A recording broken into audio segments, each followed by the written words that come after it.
Good evening, fellow ghouls and specters alike. It's your ghost host with the most, Tiki here.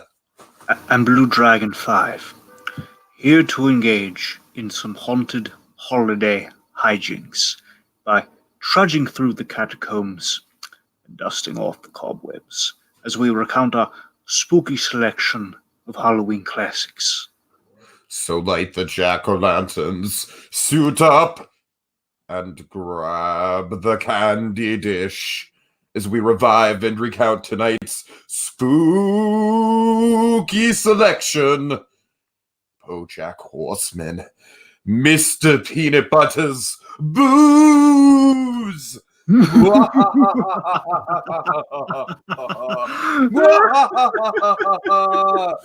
Paul F. Tompkins. Ex-wives. Spooky. It's real life horror. That's the bag.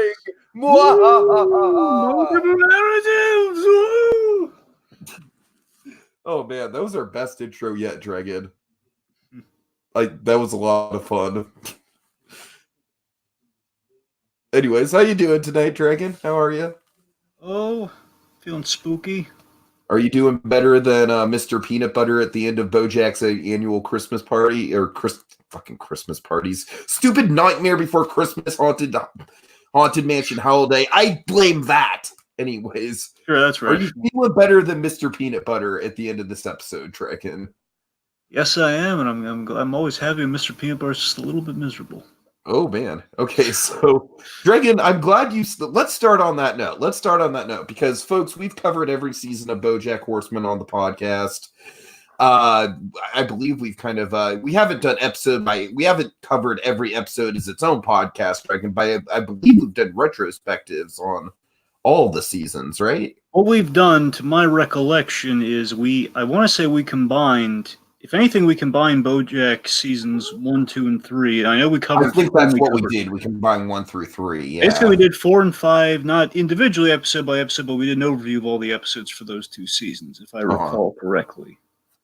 So so those podcasts are out there, folks. If I remember, Dragon, maybe you can remind me. I'll post links to the description. Maybe I'll make a playlist of BoJack episodes that we've covered. Actually, that would make things easier. It would, but. Ooh, yeah. But suffice to say, Dragon, you and I, we're big fans of the show. I feel like this show is at its strongest when it kind of deals in just the heavy drama of it all, just like the day-to-day, just living with depression. And, it doesn't necessarily have to be a celebrity. I feel like that's the great thing about BoJack Horseman is that BoJack Horseman is kind of like a broken person outside of just his way back in the 90s stardom. He's just like this tragic character who's kind of going through life and just kind of getting, just rolling with the punches. And it's just, I feel like each season is just like its own little thrilling narrative of just like, oh God, like what pit is BoJack going to go down this time? It's like, I feel like season 3 was maybe the peak of the show, maybe.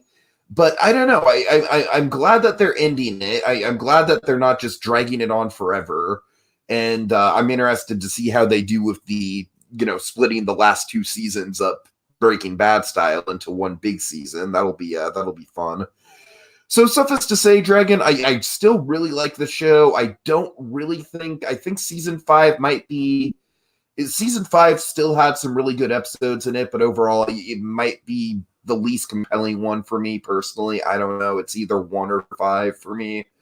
1 took a while to get going. So I will say I think kind of the high point of BoJack is maybe 2, 3, 4 so far. I feel like almost kind of Breaking Bad style. Some people point to those 3 seasons, but 2, 3, and 4, I think those are kind of like the high points. But Season 5, what Season 5 did give us, Dragon, what Season 5 did give us was some really good standalone episodes, some really good character pieces, including literally a 22-minute monologue of Bojack standing in a coffin eulogizing about his dead mother for 22 minutes, folks. Or at least what he thinks is his dead mother. Yes. Don't spoil it. And Dragon, I gotta say, I think you and I have kind of developed to being on the same page about Mr. Peanutbutter as a character. We sort of think he's a little bit irksome, just a little bit. He's maybe one of the characters that's maybe a little too much in high doses, especially with all his crazy shenanigans. I think sometimes, I think when the show tries to do overly zany humor with Mr. Peanutbutter, like really over the top stuff with like his schemes with Todd and stuff. I don't know if you're with me on this, Dragon, but that's really when I'm not with the show. I don't know. I feel like the show kind of has an identity crisis when we go that zany with it. But this episode, I think, is the best Mr. Peanutbutter episode by a long shot. I mean, it might just be because I love myself a good framing device, and this episode has a damn good framing device. But it's not that I feel sorry for the guy, Dragon. I just think everything in this is compelling. And it's just kind of like, it's just kind of history repeating itself and Mr. Peanutbutter looking at himself in the mirror. And I really dig how we jump through timelines in this episode. I really love how fluid it is and how the narrative kind of comes together, even though we're bouncing through the timelines, kind of essentially following the same timeline of the night. Like, that's the important thing I noticed on a rewatch, Dragon. And correct me if I'm wrong about this, but what I got out of the narrative was that essentially they're telling the story of the night from beginning to end, and they don't go back and forth through time as we go through it. We don't get a flashback or a flash forward anywhere in the timeline of the night. The only thing that changes is the time period. Are you with me, Dragon? Or are we on the same page about that? We are. There's one minor exception, but I mean, you go judging by the whole, you're absolutely right. Basically, it is a pretty much straightforward. Like, okay, this is how all of these nights went, and they kind of build up to the present. That's kind of where we're going with it. Yeah. So I love how they were able to just fluidly mess with the timelines while still keeping the actual structure of the night intact, Dragon. I mean, that is some really intricate plotting right there, man. I'm really impressed with the plot of this episode and the writing. Yep. And that's where I think the strength of this one comes in.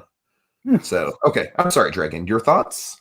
Yeah, of course, Bojack Horseman was a show that basically, I remember it was like one of those taunting Netflix shows where, like, if you pause Netflix long enough, it does this little kind of like slideshow thing. And like that stupid horse face just taunting you.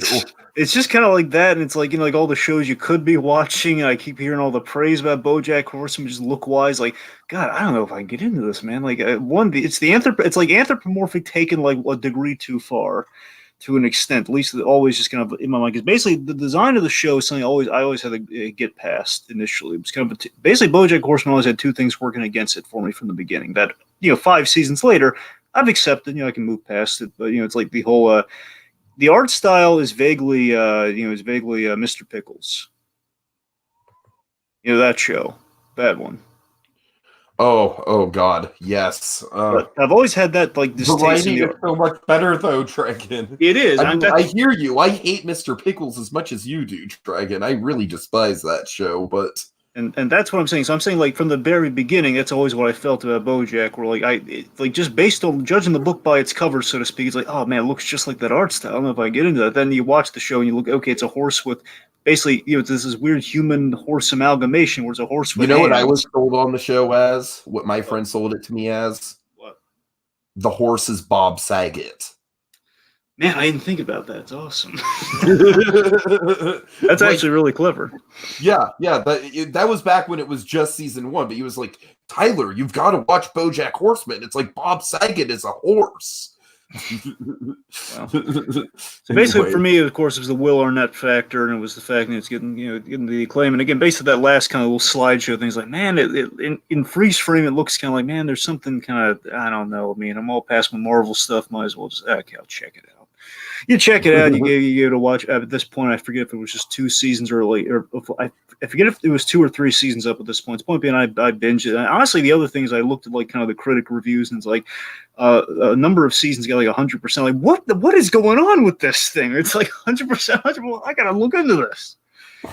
So I mean that was kind of like the final push along the confluence of the other things, and again like stuff like interspecies, the interspecies relationships, like Mr. Peanutbutter specifically, where again it's a girl and a dog, and we have this whole like she has an abortion, she would have, it's weird stuff like that really kind of like man, it's like I had to work past that stuff in the early seasons, like in terms of the style, but again, the writing really got compelled. The first season was a little hit or miss. I think it picked up towards the end. I don't think it really knew what it wanted to be at the start of things, but over time, like season 2 onward, started to find itself. I was starting to get where, okay, I think I get what we're saying with this, and I feel it's a show that keeps getting better each season. Like season 4 and 5 to me are probably the strongest seasons, and 3 as well. But let's say 4 was the one where we did all the stuff with his mother.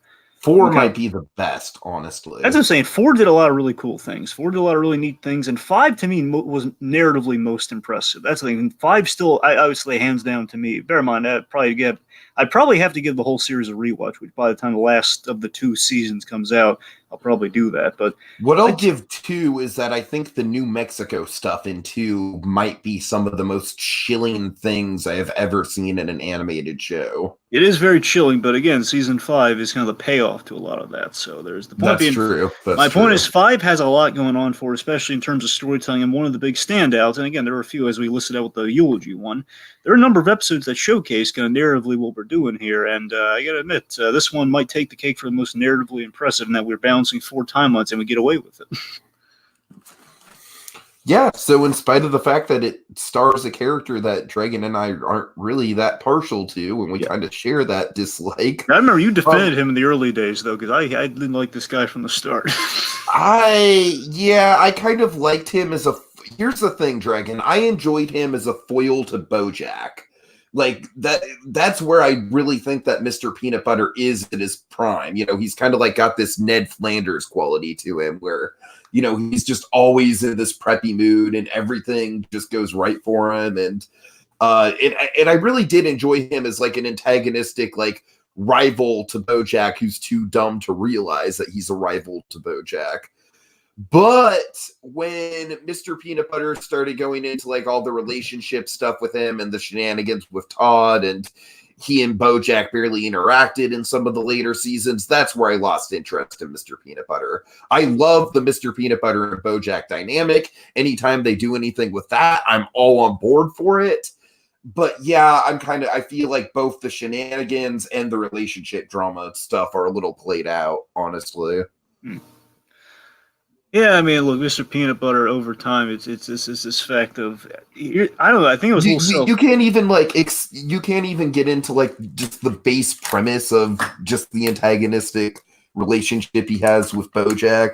I mean, this is what I'm saying, Tiki. It's not the show's fault, but I gotta be honest, just that antagonist relationship, it's kind of like the whole purpose of the show, especially in those early seasons, is to kind of, you're on the side of Bojack, but it's kind of a wake-up call. Like, yeah, you're following Bojack, and he's kind of our guy for the show, but still, like, again, Bojack is a deeply flawed character, so it's kind of a sobering kind of realization as you go forward.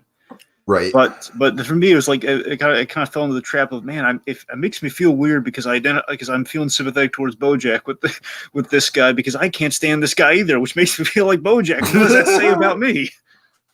Well, honestly, Dragon, the whole what does that say about me quality that you just hit on right there, I mean, like it or not, this show strikes a nerve. I mean, as you know, I deal with depression myself, and that's why seasons of Bojack, when they do hit, they're both cathartic and kind of draining to get through at the same time for me. But I mean, certainly this show handles mental illness a shit ton better than 13 Reasons Why. Oh my God, it's like the yin to that show's yang. But yeah, it's just, you know, this show hits hard, but it knows what it's doing, Dragon, and it knows how to be careful with those subjects, and you know, have a cathartic side to it on the other side, and you know, having cathartic experiences is part of living with mental illnesses. It's a big part of it. We live for those cathartic experiences. We probably enjoy them more than regular people just because the rest of our life is kind of so hard. So Yeah, I don't know. Like, the show definitely has a very therapeutic quality to it. All right. So without further ado, again, to kind of get kind of excited for season 6, which is dropping this week, by the way, at least the first part of it. Oh, Friday? Yeah. Oh, okay. I know what I'm doing this weekend. Unless something's radically changed. I mean, it's supposed to be the 25th, which would be this Friday. So, all right. Anywho, so yeah, without further ado, let's Bojack's had like kind of a less impressive Christmas special. Let's see how he does with Halloween. Okay, we still need to cover that Christmas special. Come on, there's nothing in that thing, man. Anyway, but I don't know. Nothing happens. Todd gets the candy cane. That's what I'm saying. Outside of the candy cane bit, there's nothing. I love the candy cane bit. Outside of that, bupkis, goose egg, nada. All right. Oh, one day when we're desperate, Dragon. Yes. That day will come. You know that day will come. Yeah, when we're desperate. Don't pretend like that day's not coming. Anyways. All right. Let's get started. Okay, let's do it. In the immortal words of Charles Martinet, let's go. Yep. Okay, so Mr. Peanutbutter, who, by the way, just give him credit where credit's due. Of course, Paul F. Tompkins, a Mr. Show alumni. Little fun fact. Yes. Just want to get that in there. Probably my favorite role he's done, because I really don't like him in DuckTales either, I got to admit. Yeah, I watched that episode too. He was not good in that. All right, so Mr. Peanutbutter, he's kind of in a hippie get-up. He's doing that classic, like, shine a flashlight on your face in the dark. It's like Halloween, Fright Night, Spooktober 30 cursed. I gotta admit, this is a dumb joke, but I like it. Spooktober 30 cursed. Because the first was like, what is he? Did he get the day wrong? 30 cursed. Right. And then, as Mr. Peanutbutter does, he breaks the mood. He's like, oh, there's the light switch. I'm still getting used to this new house that we just bought. And it's the 60s. Nah, just kidding. It's 1993. It's 1993, and I'm wearing a costume. And Dragon, I love this about the BoJack flashback episodes, man. I really do. Is that just the characters blatantly break the fourth wall and acknowledge the time period that they're in. BoJack does that in a really clever, subtle way. See, I love you hit it right perfectly right there, dude. Because again, we acknowledge this so many times throughout the episode. I gotta be honest, on the rewatch, I still think it's clever. I still like it, but I gotta tell you, it's more on the nose than I remembered it being. It's like, oh god, like they're literally saying it every chance they get. Well, I think that's part of the humor, though. It is. It is. I kind of wonder maybe they did a little too often, but it's fun. So yeah, it's fun. Anyway, so we meet I believe Mr. Peanutbutter's first wife, Katrina, who, by the way, I really like this character, especially in the flashback. I really like Katrina. Yeah, I think this is the character that I'm the most sympathetic toward. In the Me whole too. Thing, I think. Absolutely, we're sympathetic on that one. So we have Katrina. So basically, she's excited to go for her first Halloween party and her first Hollywood. Again, we have the D at this point, folks. Yeah, Hollywood. the D, yes. And we can track it, folks. So my favorite thing in this episode is all the subtle ways you can track the time. That's my favorite part of this episode. Anyway, so we have Holly, the first Hollywood Halloween party, and she's like doing this impromptu blossom costume, which is fun. Here's the other thing. Here's some of the subtle stuff. There are so many '90s references all throughout so many period accurate references all throughout the thing. Like 90s, early 2000s. And then like Blossom era in the 90s, and it's just what if I wore this silly hat and just called myself Blossom? What you gotta look exactly like Blossom just by coincidence. I also like the first line she has because it really sets a tone for how positive their relationship is at the start. She's like, groovy threads, but you just got drafted, hippie. Into the cutest husband army. Adorable. Just simply, I love it. And it's just like Dragon on rewatch. It really makes you hate Mr. Peanutbutter. It really does, because he just doesn't give a shit. Here's something I noticed. There's actually an origin for the way she turns out in the earlier seasons in this episode. We have an origin for what set her down the path in this episode. It's really fascinating. We'll get there. Well, I mean, I think the whole thing is kind of like an origin for for that. But Well, I mean, yeah, I'm saying like the payoff. Like, I forgot like how like oh that's how she ended up specifically like when she kind of gets in the I believe she was the campaign manager or something for him when he was running for governor, right? right. That's what I'm saying. Like, we see the direct origin for that stuff. Like we'll get there anyway. Point being, so she does. Importantly, she sets up that she does not want to be left alone at the party. Which, if you're going to someone else's party, you don't want to be left alone. I can totally relate to that. Absolutely, 100%. Yes. I mean, look, I am not one to go to parties in general. Like, I'd like to think that I'm older and wiser and I could handle myself better. But in reality, I'd probably shrill up just as much as I always do at parties. So, yeah, I don't know. I'm just not a party guy. But my strategy at a party, Dragon, is to go with a group of friends. Anyways. All right. So let's see. So again, we kind of foreshadow a little bit of the demanding nature of her later. Says, and you get changed. She's like, no, can you imagine if I was like that? Which again foreshadows what she will eventually become anyway. So let's see. So let's see. So next time we're going to do a couple's costume. The idea that Peanutbutter is thinking about couple's costumes. I really love this transition. So all the transitions are fantastic in this. By the way, every single transition it's so seamless and it works so well, and it's very fantastic transition. He basically goes and walks into the closet to get changed, and I'm glad we're on. Know that we're on the same page, and as he says page, he walks out in a giant notebook costume because he's going as the couple's costume. The Notebook. So now they're in 2004. They picked the most 2004 movie they could think of, which is The Notebook. Yeah. The most couplely significant movie that ever come out from 2004. With none other than Jessica Biel. The hit 2004 this year film, The Notebook. Yes. And he's with none other than Jessica Biel. Oh, I thought you were going to be like a pen or something. Of course, she's dressed as Rachel McAdams, so... Rachel McAdams, like, importantly, like, wet in the water. Yes, and I love that, like, the costume, like, the thing's a little wet. It looks... like the big it's like, basically, it's recreating the poster of The Notebook. It's the epic rain kiss moment. Yeah. I gotta imagine, that to me is, like, the cleverest couple's costume misunderstanding in this thing, where it's like, oh, God, he's a notebook, and she's... it's funny.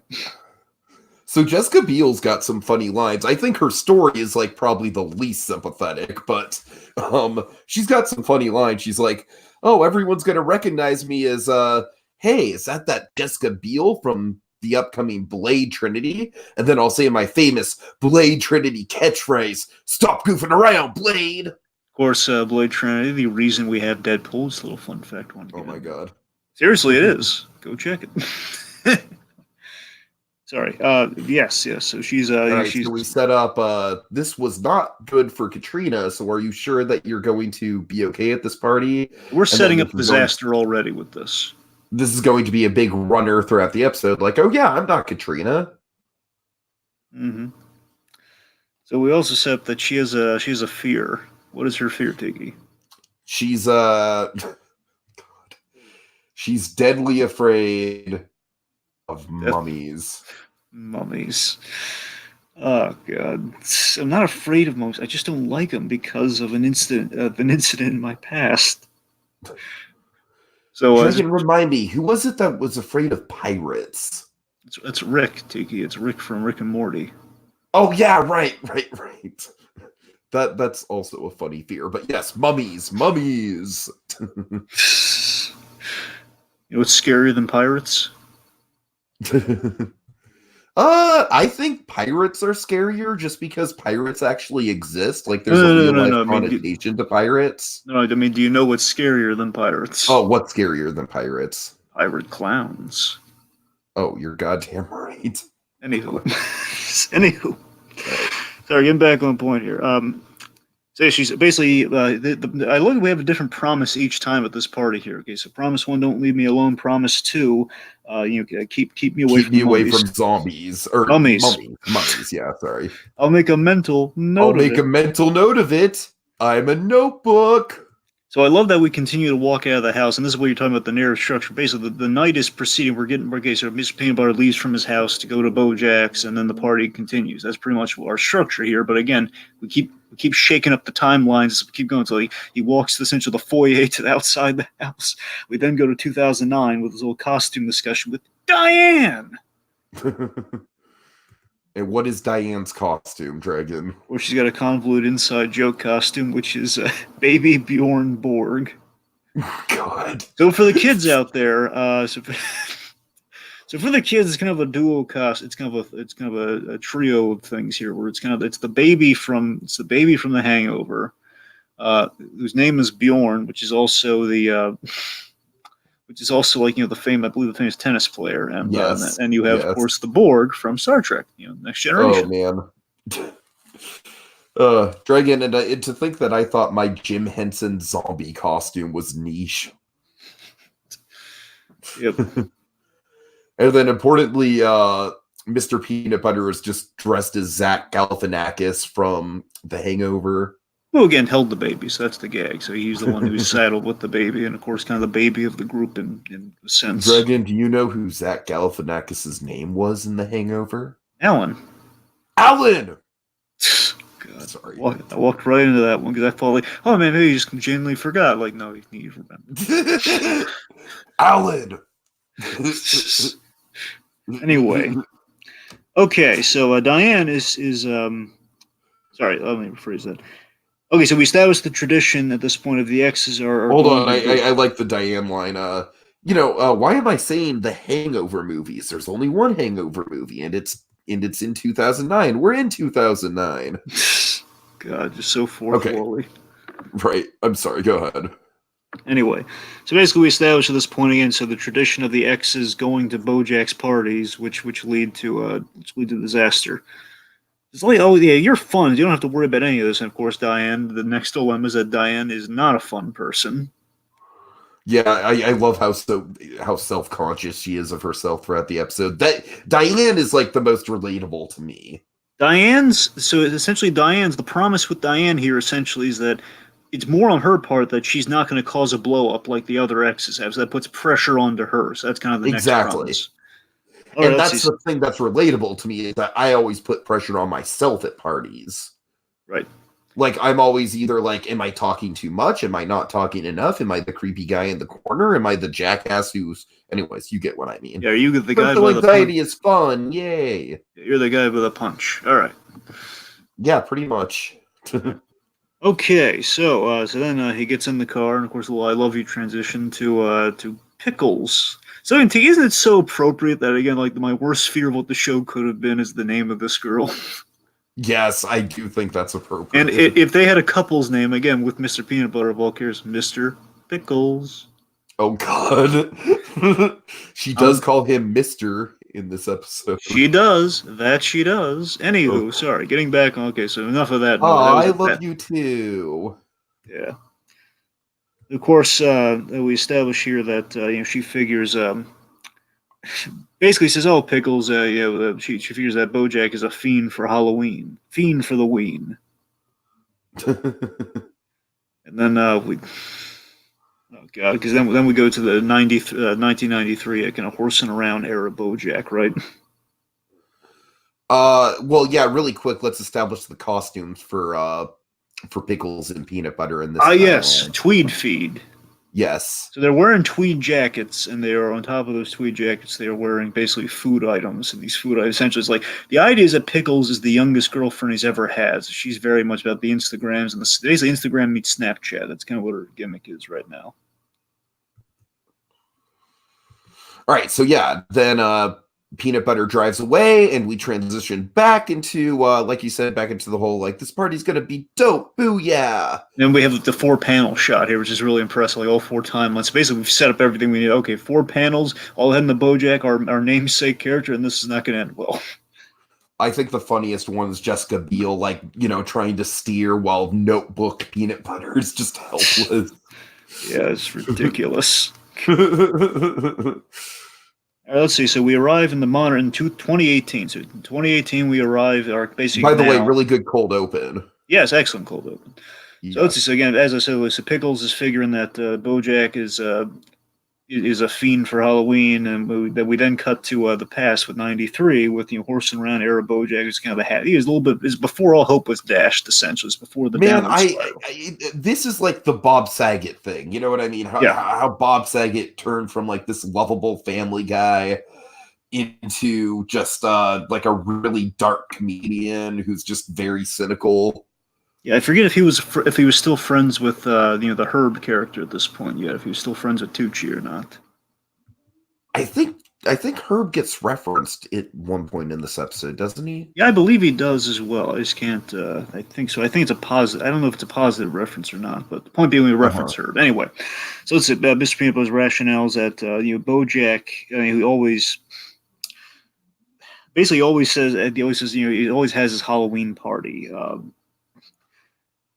Basically, Bojack's always holding this Halloween party, and his rationale is like, "Oh, let's do a cry." Well, you said you were holding your own Halloween party, so I thought we'd have a crossover. So basically, Bojack just did not want Mr. Peanut Butter to drive by. Peanut Butter invited him to a Halloween party. Bojack said no because he's having his own, and so I figured we could have a crossover. Oh God! Which again, this is the reasons I don't like Mr. Peanut Butter. It's like, oh, you son. Yeah, he is pretty pushy. He is pretty pushy, and he can get away with it, dude. That's the kind of thing that makes me sick about this guy. Like, then he just gets away with it. And then I just love how we have the reveal of 1993 with just the Wayne's Roll guy.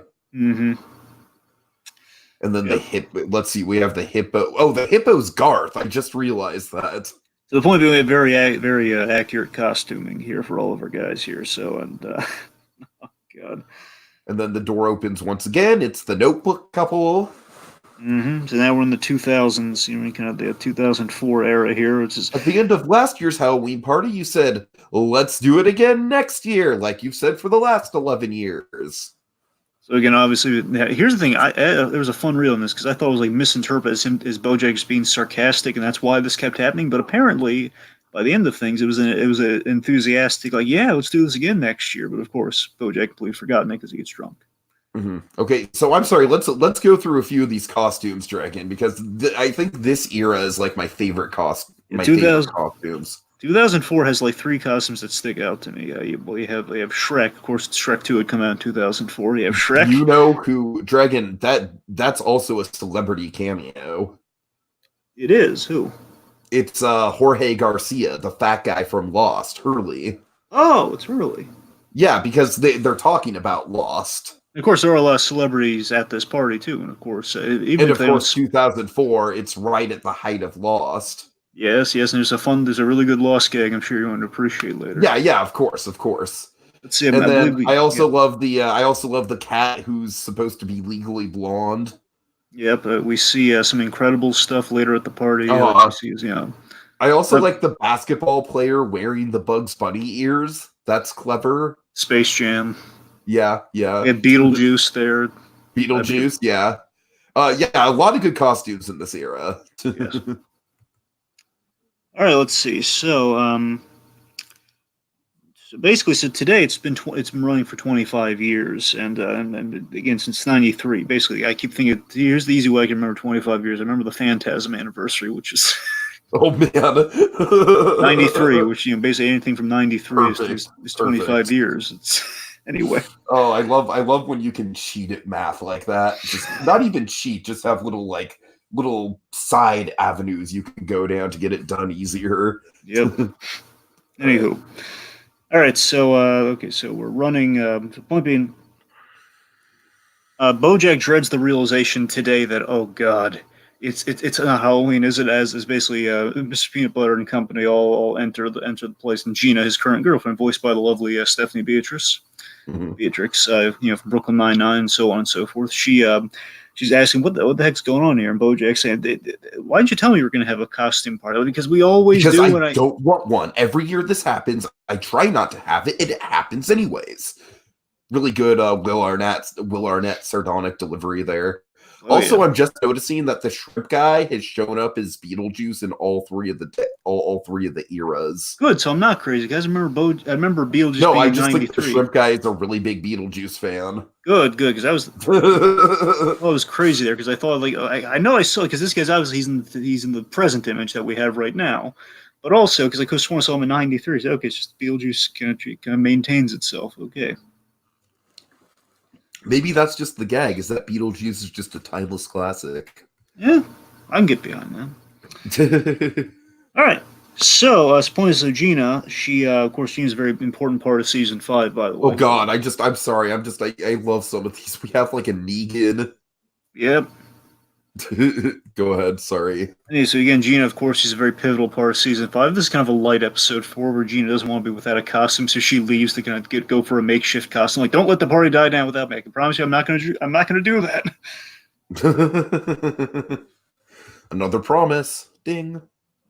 So let's see. I also love this little exchange he has about the costume. Like, what are costumes but the little hidden things we keep to ourselves and hide from our true selves, or whatever he says. I don't know. Just essentially, it's like this. It's classic Bojack thing, where Bojack misinterprets something for a deeper meaning, which is something very direct and obvious. Where no, you are literally wearing a costume from the show that we basically work on.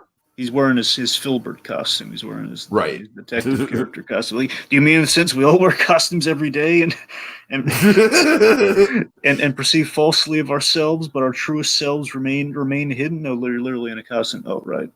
So she goes to Rite to get a makeshift costume. That's why she's out the rest of this episode. Meanwhile, Diane arrives and realizes. Yeah, poor Diane, man. Poor Diane. I feel so bad for her through all the timeline she's in. So the big thing for this timeline, the big takeaway is that the really great thing about this episode is is the buffer between the big sting of episode 7, because episode 7 was the submarine episode. Right. That's when she really stuck at the Bojack in a really big fundamental way, and this is the aftermath of that. It's kind of like, again, it's more like kind of the absorption of the blow. Where it's just kind of sinking in. So she's showing up reluctantly. She doesn't want to see Bojack after like kind of the falling out that they've had in 7. So like she's dropping by to give him these script pages, and so the last place she wants to be, along with the fact that Mr. Peanutbutter is going to be there. Just the whole night's just not good for her. So Diane is here very reluctantly, as she would be in the past. All right, and then we flash back to 93. We have Wayne and Hippo Garth throwing a horse statue around.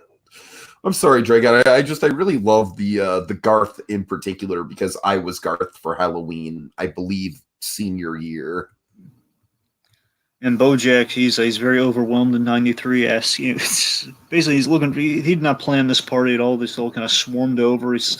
He asked basically asked an intern, the then intern, that is Princess Carolyn.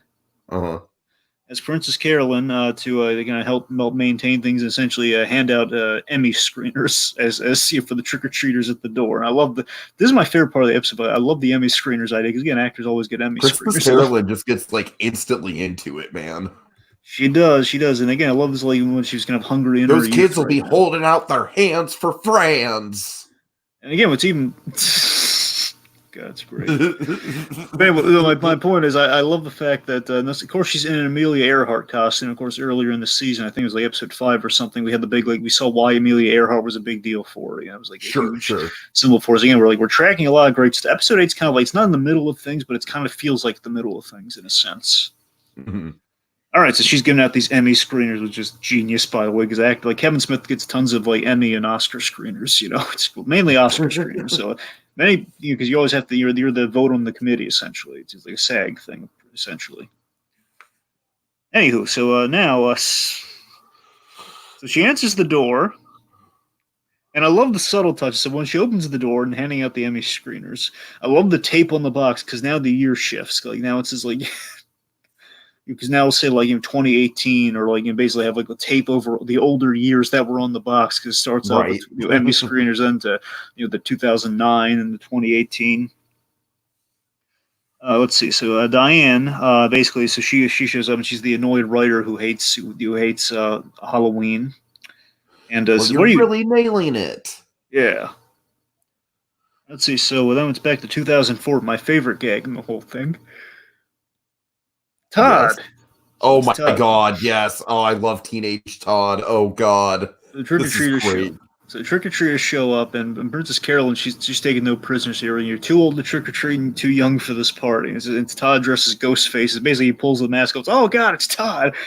And says, "Oh no, why did I give you the option of trick or treat?" Just Aaron. I just wanted treat.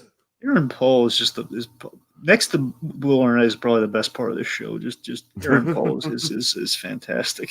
I think some of Todd's storylines can get a little out there, but the voice performance is always spot on. It is. But again, I think we've hit a sweet spot with Todd these days. I think Todd, season 4 and 5, Todd's been exceptional, I feel. Well, like I said, I feel like the weak point with Todd was probably like the whole like, hey, let's just write him as Mr. Peanutbutter's partner in crime. Fair enough. But I'm just saying, it's like, again, Todd in essence can do no wrong, but he's part of a grander, like, yeah, he's part of Mr. Peanut Butter Stories. There's only so much you can do. Right. Anyway, the point being, so come back when you're 5 years older or 3 years younger. A great line. So now it's and then great transition. The door opens again. How about now? Of course, it's 2009. It says, yeah, God, come on in. And of course, come on in. Now Princess Carolyn, she's dating Bojack at this point. This is like a few years before the series started, essentially. That's kind of where we're at right now. So he makes, of course, now she makes him answer the doors, and basically saying, "Why are you answering your boyfriend's door and like doing all this sort of stuff?" Just, no, he doesn't make me. And then she just goes into a terrible inner monologue, Dragon. She's just like, "Oh my God, you're right. What am I doing? What am I doing with my life?" I came here when I was 18. Now I'm 35. God. And then Todd, again, this is Aaron Paul just being fantastic. This Todd takes the voice. Oh no! I'm 18. Am I going to be 35 soon? 35 is when they make you become... the one-word answer for that? What? Yes. Yep. Yes, Todd. Dragon, it feels like 18 was like 2 years ago when I'm almost 30. I'm so old. Anyways. All right, well, your midlife crisis aside, friendo, let's get back to the episode. I'm so old. Right. Anyway. God, high schoolers would probably look at me as a fucking dinosaur. All right. I'm done. My point is, we have this great line. It says, 35 is when they make you become president. I'm not ready for that responsibility. I'm not ready for that responsibility. Then she gives him the box. Oh no, it's already starting. Just wonderful. Okay, so then meanwhile, so Bojack, he is, I believe now he's spiking the cider with a lot of vodka, as he tends to do. And of course, we flash back to possibly, I don't know if it's the first time Bojack drinks, but it's the first time he drinks at a party here. It says, oh no, someone's put spiked the cider here, guys. One drink won't hurt. Of course, alcoholism. Dragon, that to me is probably the most tragic moment in the whole thing. I think it's more tragic if that is the first time he drinks, or if that's like the first time, again, recreationally or otherwise. That's tragic. I don't think it was necessarily the first time he drank, but it might be the first time he binge drinked. There you go. All right. So Mr. Peanut Butter is kind of having this really benign conversation. What about A through W files? Okay, I get that it's X Files, but why can't we see those shows? Diggy, this is what's great about this. Again, so they have celebrity likenesses in this party. So this is Gillian Anderson and David Duchovny, who are on the X Files. Oh, okay, gotcha. So, and you can tell that in design. They look very on the money too. By the way, they're in these ridiculous costumes. But it's like, oh, guys, he's telling the X Files. He's trying to again strike him up in the '90s, which again, the X Files was huge in the '90s. The A through W files. I'm just saying. So, of course, while he's doing this, he's completely oblivious to the fact that Katrina has been completely left alone during all this time. Then we have this running gag through Bojack Horseman where basically Peanut Butter is always talking about this Erica character off screen. And Erica, in this case, like, oh, man, Erica's all alone. She has like this split brain thing going on here. Can you sympathize with her? Why don't you chat up Ben? Yeah? Oh, sorry. Go ahead. I'm saying, then he's saying, okay, well, look, why don't you chat up Ben Stein while I go talk to Erica? I can't leave her there all alone. Like, hey, Erica, great mask. Oh, I am so sorry because she is hideously deformed off screen, being the idea. So again, just talking again, Ben Stein. Of all the people, it's Ben Stein because again, we have to nail in again. It's like beating you over the head with 90s. I bet that famously boring man is a blast at parties. Exactly. Just okay, Dragon. I gotta say, if I was at a party with a bunch of young people and Ben Stein was there, you know who I'm gravitating towards first? Well, if it's me, I would also say Ben Stein. Is it Ben Stein? You gotta believe it's Ben Stein, man. I gotta go to Ben Stein. I'm saying, screw all these young people, man. It's the Stein, man. It's Fucking Halloween. Ben Stein, dude. It's Halloween, and there's a Stein, man. What better combination in life could there be? All right. Anyway, so then we have so this is what I'm talking about. This is the only time we kind of have a hiccup in the. Here's the thing. I don't know if I can call it a hiccup in the structure we have here, because then we have 13-year-old Todd again. But then again, we're jumping in time, so I think it's fine, but I'm not sure. I mean, it is technically later on in the night. So that's what I'm saying. So I think you're absolutely right, Tegan, when you put it like that. That thing. So 13-year-old Todd is throwing he's TPing the house because they didn't give us treats, so it's time to trick. So he's throwing in 2004. He's throwing the toilet paper, which then leads to the mummy conversation. Oh dear! Oh dear! So we learn what exactly happened here. I gotta tell you, this is oh God. All right. So we learned Jessica Biel auditioned for a movie. In that movie, she auditioned for a movie with Brendan Fraser. And of course, I love this Mr. Peanutbutter guy. Ooh, as it mentions Brendan Fraser, circa 2004. It's like, oh, everyone loves Brendan Fraser then. Right. Like, ooh, it's a little quick pan, then we get back to her, but then something traumatic happened. I gotta admit, like now looking at this, like, oh man, especially this season, even in this season, they got a big focal point, seasons 4 and 5 of Bojack, where some seedy stuff going on in Hollywood. So it's the fact that, and then something tragic happened, then things get really serious. I'm like, oh God, what happened to her? There's just, I didn't get the part. Oh, that's it. So really funny satire. They're like, yeah, not everything's like, apocalyptic in Hollywood, folks. Sometimes it just happens. So then it was a major disappointment. It was my one major disappointment as of 2004. Again, like we're not acknowledging Chuck and Larry at this point. Like, God, which that was probably a career low for Jessica Biel. Anywho, so and then it transitions to present day. Remember that time that lady freaked out because she saw a mummy? As we reaffirm the promise, no mummies. I promise, no mummies. Oh yeah, remember that when she freaked out all the mummies. So Bojack. So again, I love how we have all these like moving parts, these different promises, and some of them we know are going to get broken by the end of the night. Oh yeah, we have this really gross. I completely forgot about this. Bojack does a really gross thing here. Basically, he grabs a slice of pizza and he kind of folds it like sometimes you fold pizza, and basically he pours from his flask some alcohol, and basically he's like, "Oh God!" He turned the pizza. You're right. I didn't even catch that. He turned the pizza into like a a water how slide. Did I not catch that? That is gross. He turned it into like a water slide for alcohol. Oh, I don't like that, Drake. I know, pretty gross, right? I really don't like that. Alcohol is bad enough as it is. Oh God. Well, at least he's trying to make it entertaining. All right. Anyways. So then let's see. So then he points out, he basically mocks the fact that Peanutbutter constantly shows up to these things with his wives and girlfriends.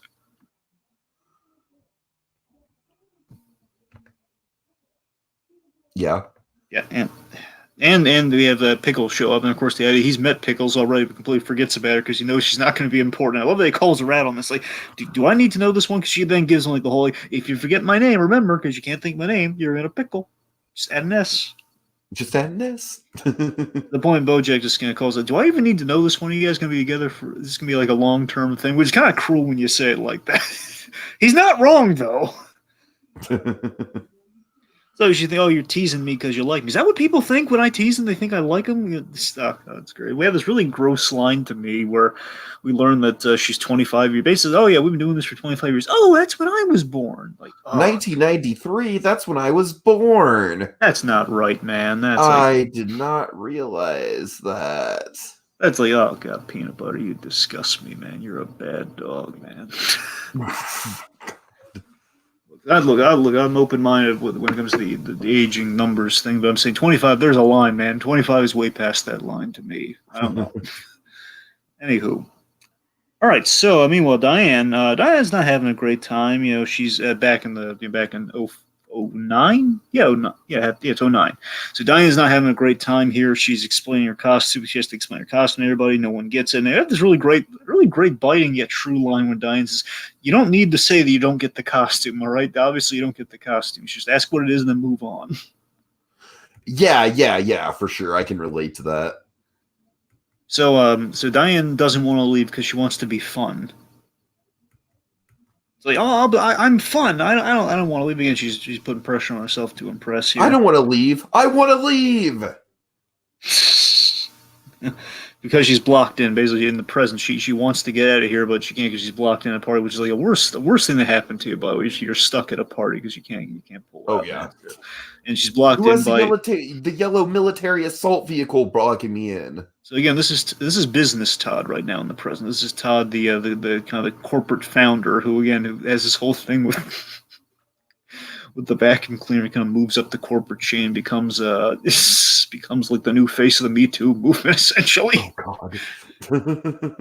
Anywho, so he I love that he bought the yellow Hummer because it matched his hat. I think it's fun. Right. So he gives her the keys, and she's, oh man, I wonder what his costume is. All right.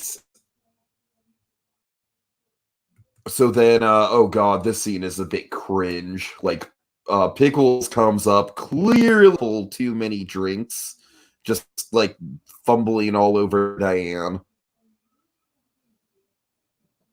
Oh yeah. Importantly, though, Pickles, she's not angry in this confrontation. She's insecure. There's all get out of here. She's very insecure, very, very insecure. Basically, she's not jealous of Diane, but basically she's saying, "Oh yeah, there's no malice in this whole thing. I'm not jealous of you." Diane, Peanutbutter talks about his exes, and this is where she drops like, "I just want you to know that you and Mister have a history." Mister.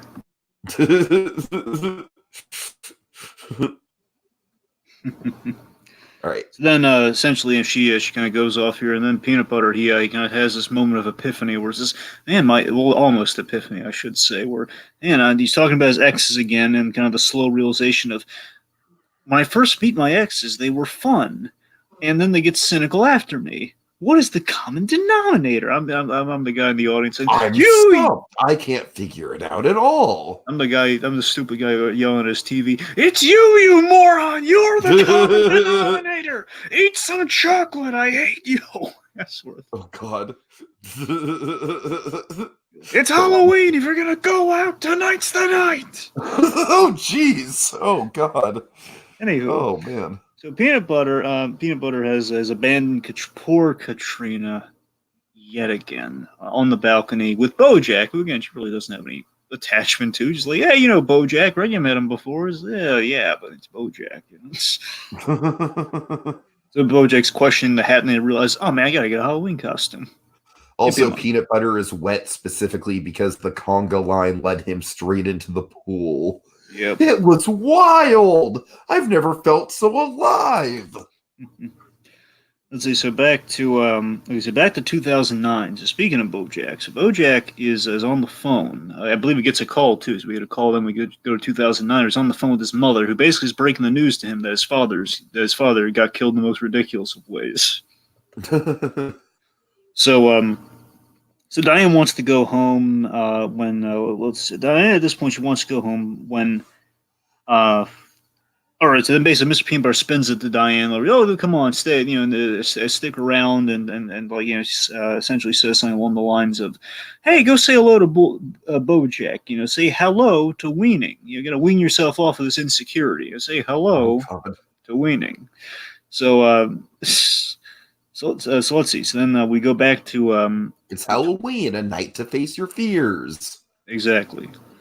So we go back to 2018. Diane can't leave again because basically she keeps getting blocked in upon being blocked, and so she needs more keys. It just gets ridiculous. So then she bumps into Bojack after the submarine fallout, after the big submarine scene. Again, there's a lot that's been unsaid right now. And Bojack, of course, he has his back injury, which means he's kind of doubling down the pill hopping and all that sort of stuff. And importantly, the back injury kind of discourages Bojack from pursuing Diane, for the kind of the follow up to like all the tension they had during that subway situation, which means they won't have their. I believe they're not going to have their blowout until like episode 10 or 11 or whatnot. Yeah, that sounds about right. The blowout is really kind of one of the big climaxes of the season emotionally. Oh yeah, I think that's where the fuck gets dropped, right? Give me a. No. I'm not talking about like the big thing with Gina. I'm talking about like the premiere thing. Remember when like the balloon goes off and everything? That whole. Oh, yeah, right. Anyways. Never mind, it's been a while. You might be right. I think it's... Anyway. Anyway, so let's see. So then We'll just put that in the large bucket of things we don't talk about. Exactly. So Bojack, he's feeling like, what do you mean by that? Of course, his back injury kind of stops it. In essence, the symbol of his addiction stops him, one could argue.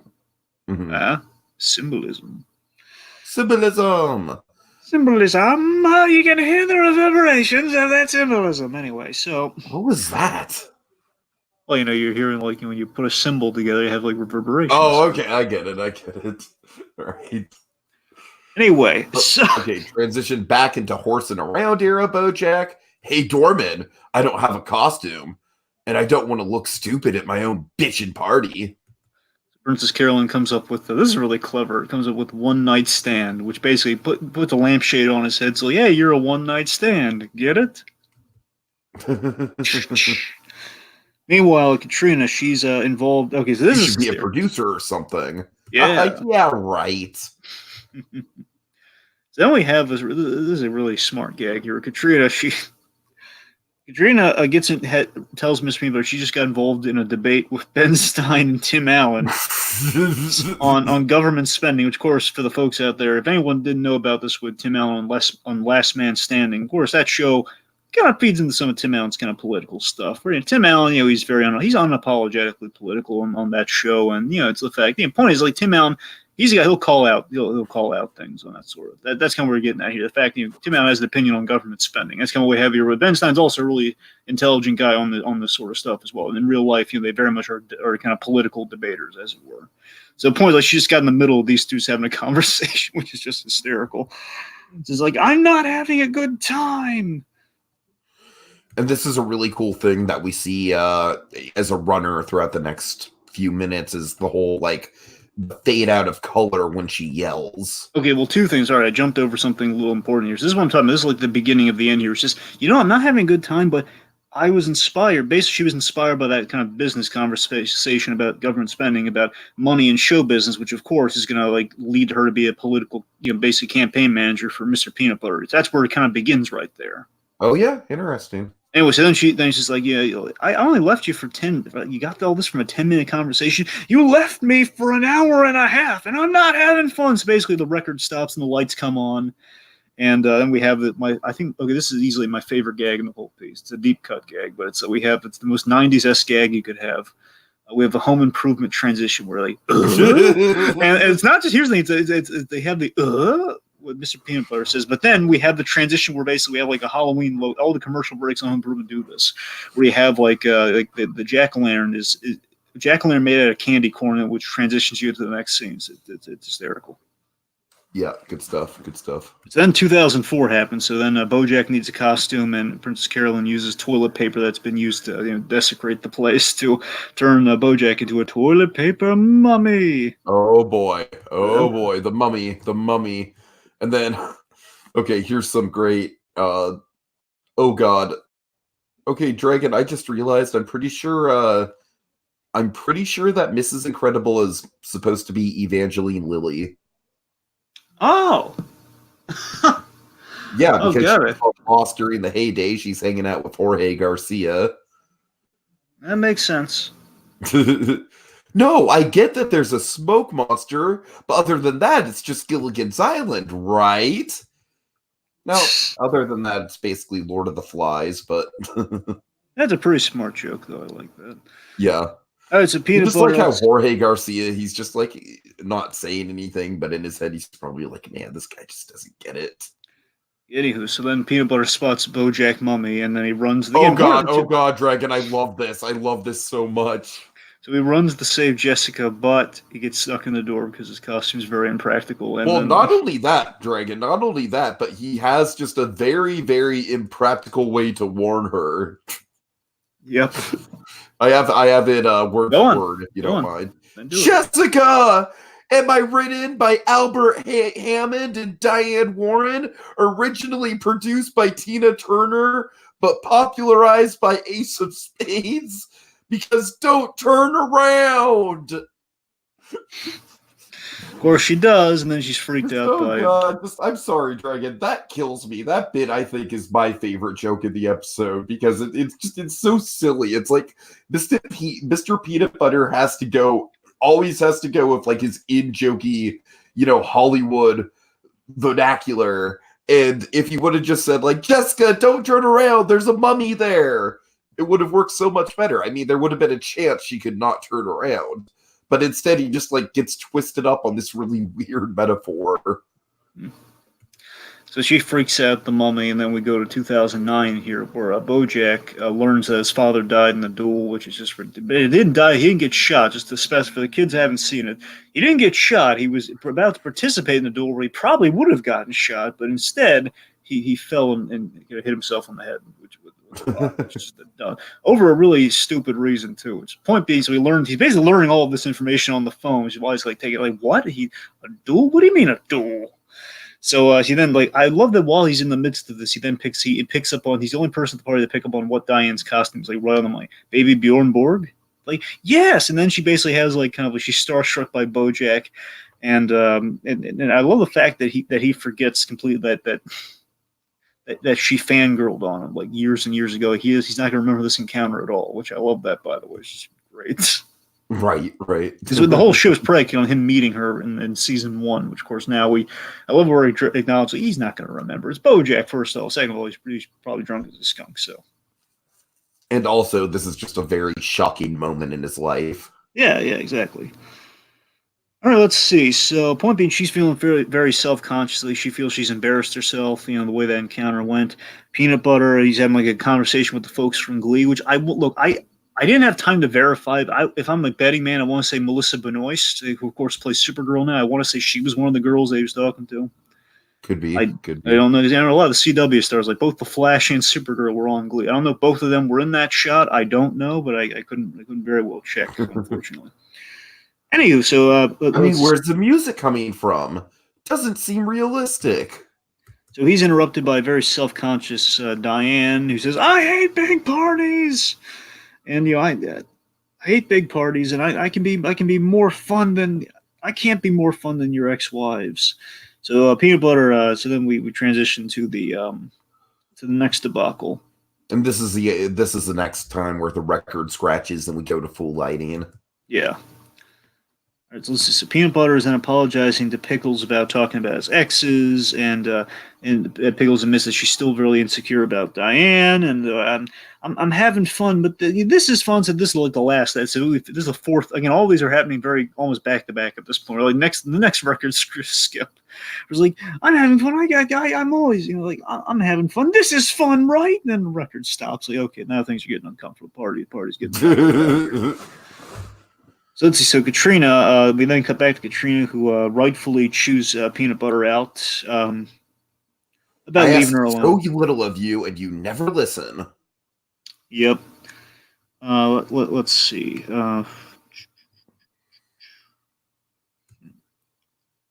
Bojack. Bojack wants to. I'm sorry, I forget what Bojack had a little gag in this scene too. Like Bojack wanted. All right. Bojack, we had the payoff here. Bojack said, "I want to see all you guys here next year." Well, basically, everyone's leaving as the party ends with Katrina like chewing Peanutbutter out here, and as they're on the way, he's very eagerly says, "Let's make it an annual thing." Of course, he just says like not like a sarcastic way like he would when he's the bitter drunk years later. He's like, "Oh, he's the happy drunk made this promise." Like, oh, that's kind of nice. That's 2004. We have more. Again, a little bit more on Peanutbutter's side with the whole Jessica Biel affair. Where Jessica Biel was never going to last. It's just like, okay. In my defense, I am dressed like a giant notebook, which severely limits my mobility. He was kind of stupid with his warning, but still, just Then we're in 2009. The call to Bojack's talking to his mother about arranging the funeral for Dad. And it's a little nice. It's a nice moment with Bojack and his mother there. It's one of the fleeting good moments between the two of them. Uh-huh. Let's see. This is my favorite Will Arnett bit in the whole episode here, where he says, "You boy," he's talking to Todd here. "You boy, what's going on here? The party's over, sir." Which means we're doing this Christmas Carol exchange with them. Which I find hysterical. This is like what I live for, Bojack. It's just this Todd Bojack dynamic. "You boy, what's going on?" the party's over, sir. And Bojack, again, he's been really taken aback by the loss of his father. Basically, he exposits here. I thought I was going to feel something when this happened, but he doesn't feel anything from the loss because his parents were so terrible. He doesn't feel anything from the loss. Well, what, parties end sometimes. I guess Todd is being, but not knowing at all what happened here, says, well, parties end sometime. It's all right. It doesn't have to be over. I could stick around. Yeah, sure. Stay as long as you want. Of course, like, okay, as he sits on the couch, and it's like, yeah, this could be my niche in life. Yeah. Meanwhile, Diane, she apologizes to Peanutbutter. Let's see, so Peanutbutter then says that, look, you don't need to be fun. This. I just need you to be the real version of you. It's fine. It's okay if you're not like that. And if it's any consolation, Bojack's not going to remember he met you at all. Of course, like, huh. Of course, Very years true. later. Very true. Absolutely true. Meanwhile, back to the present here, we have the reverse of this reconciliation, by the way, and I love this, where Diane is just mocking Peanutbutter about his young girlfriend, saying, like, oh, yeah, she getting a learner's permit? Is she taking the SAT? Did she fail the SAT test? Is like, did she not see the Breakfast Club or something along those lines? Diane explains, basically, this is where I'm like, yeah, Diane, you kick him while he's down, man. Yeah, hit him with the moral. Like, beat him over the head with a moral, man. Where Diane explains to Peanutbutter that he doesn't listen, which he doesn't. Explains that Peanutbutter doesn't listen. He's going for all these young girls in his 20s. Basically, going for all these young girls in their 20s. And of course, the cost of that is, and they're in their 20s, which means they're going to grow up and they're going to outgrow him because he doesn't change. And basically, so they grow up, and I stay the same age. So basically, he's been McConaughey. He says, all right. It's a very direct, dazed and confused McConaughey reference. Basically, Mr. Peanutbutter was McConaughey the whole time. That's kind of the message to take away from this. So basically, you should either date someone older or grow up so they don't outgrow you. Again, smart moral. Thanks, Diane. Let's see if he learns from it. So Diane then intercepts the situation. She talks to Pickles, gets her hydrated. A little bit of, she has sympathy for the whole party situation. And she's Pickles is asking the big question: am I a rebound? Because you and him have such a special thing. Says, well, I was a rebound too, but he and I were rebound for 10 years. Trust me, he loves you unconditionally, like he loved me, man. So, which is really true. Like Peanutbutter, like when you're his current relationship, he will stick to you like glue. True. So let's see. So don't worry about me. And then, of course, Diane then steals a helicopter to get out of there. Pickles feels like, basically she figures that she got Mr. Peanutbutter 4.0. Kind of the best of the peanut butter, so to speak. And he says, yeah, it's a nice way of putting it. You can kind of make it all tech savvy for their 4.0. And Peanutbutter, again, for a moment here, he shows some signs of growth here. Like, hey, you want to just go home, essentially? And she's like, no, there are other parties going on here, man. So now Peanutbutter is haunted by his own youth. Yes, take that, Peanutbutter. Yes. Reverse dog ears for the win. I want to be young forever. Yep. Meanwhile, so again, the point being, they leave, everyone's leaving, and then Gina finally returns in a makeshift princess costume from Rite Aid. And she missed the party entirely, and then Bojack's kind of drunk as a skunk, says, I love Halloween. Let's do this again next year, everyone.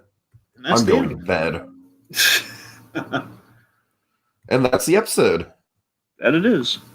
All right, final thoughts, Dragon. Well, thoughts again. It's very ambitious, and it's well paid off ambition. I like that we have like an emotional tether going on here through the piece. We have a moral. Mr. Peanutbutter does learn something. Again, it's kind of the calm down between like the big events. So it's kind of in a really nice place in terms of like where we're plotting it in the season. But just looking at it as its own piece. Again, it's using Halloween as a set piece. Basically, it's kind of looking at the old trope like the Halloween party. And the trimmings of Halloween, but kind of on the LA scene, kind of the big LA mansion, kind of a sect of Halloween. So it's it's a lot of fun, but narratively it's very strong. I'm gonna give it major points there. It's pretty impressive. Yeah, man, this thing is like a tightrope. I really respect it from a narrative point of view. I mean, I really think it's just a very, very fine-toothed comb that they weave with this thing. Like I said, I love how Dragon. You are right that the young Todd thing. I think the only thing I would have had is like maybe a little bit of a payoff to Bojack's horse. Wow, Bojack's house. being TP'd in the 90s. You know, that might have been a good payoff to give some more of a point to the young Todd stuff. But I mean, other than that, it's a very, very, very strong episode. All the timeline stuff just melds together so well. So many great fourth wall gags and time period gags mixed with a very potent and relatable storyline. And it's relatable. Like you could pretty much have sympathy for all the characters involved in some way, shape, or form. So I feel like that's another balancing act they hit with it. So overall, Dragon, this is a very strong selection, I feel. I think it holds up.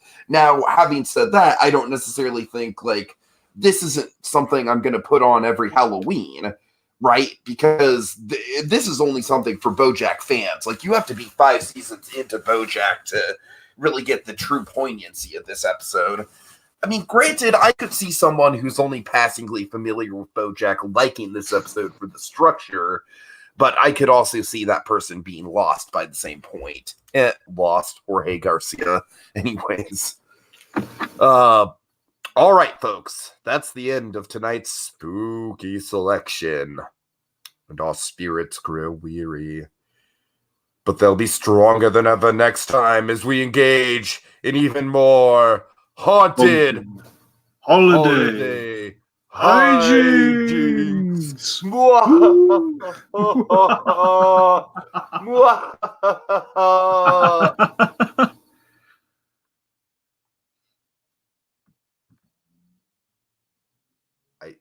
Shit.